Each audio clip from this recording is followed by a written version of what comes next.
अस्सलाम वालेकुम वरहमतुल्लाहि वबरकातुहू। कैसे हो सब मेहमान? उम्मीद करता हूँ आप सब खैरियत से हो।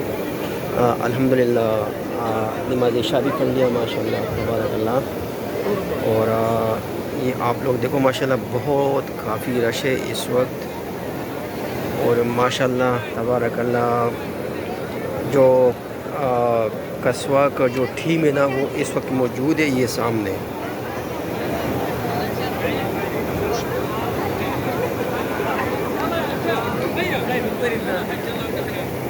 बहुत ज़्यादा काफ़ी रश है इस वक्त,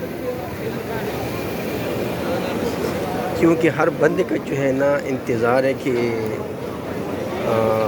कब जो है ना प्रोग्राम स्टार्ट हो जाएगा, यानी कि